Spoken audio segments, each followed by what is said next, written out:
وإذ أخذنا ميثاقكم ورفعنا فوقكم الطور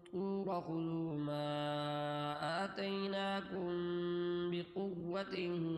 واذكروا ما فيه لعلكم تتقون ثم توليتم من بعد ذلك فلولا فضل الله عليكم ورحمته لكنتم من الخاسرين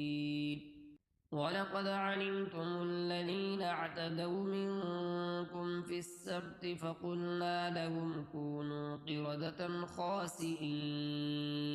فجعلناها نكالا لما بين يديها وما خلفها وموعظة للمتقين وإذ قال موسى لقومه